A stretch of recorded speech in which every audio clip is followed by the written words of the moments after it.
My name is Stevan Gajić.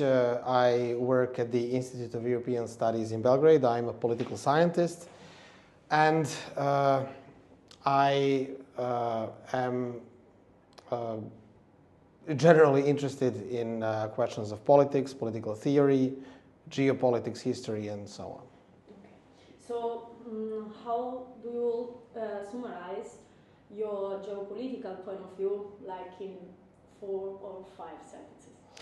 It depends from which angle we are talking about. Of course, all of us are victims of our geography. So, coming from Serbia, coming from the Balkans, my worldview is very much shaped by that fact, which I cannot change, whether I like it or not. So, in this current moment, I would say that I wouldn't say only Serbia, but Serbian people are surrounded by external problems and by a serious internal political struggle, which also has many components.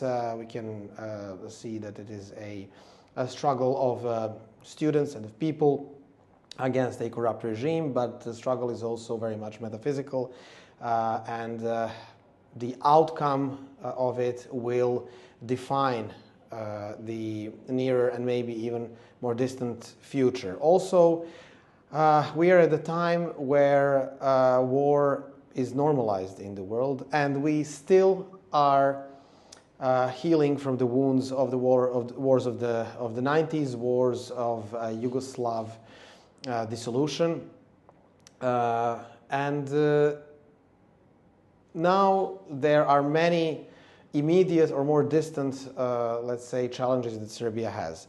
NATO sees Serbia as a problem in the same way that Adolf Hitler saw Serbia as a problem in its rear, in its war against Russia. Ideologies change, the words change, many other things, fashion changes, but geography is a constant. So our geography and the fact that we belong to both Orthodox Christian and Slavonic civilization, and I can say that we are in a way the most Western outpost of these two civilizations, and at the same time the most Eastern outpost of a Western state organization. I'm talking about, of course, our political culture that predates current time, about the medieval times, where Serbian kings got the Orthodox Christian religion from Eastern Roman Empire and the crown from the West, as did King Stephen at the first half of the 13th century. So all of this defines us. In a sense, we can understand the immediate surroundings and the rest of the world, I would dare to say, but I don't think that the rest of the world really understands us. It can relate to us on different levels. And this, of course, is the part of the challenges we face. So NATO sees us as a problem, as I've said, but also Turkey, after the grand victories, basically, that they had in South Caucasus, recent victories, and in the Middle East, in Syria, Libya as well, and also in other parts of the world, their appetites, I must say, are visible. Appetites towards the Balkans. As they call it, Rumeli. Rumeli actually comes from Rome, because that was the part of the Roman Empire, the Eastern Roman Empire, and that was the gem in the Ottoman crown.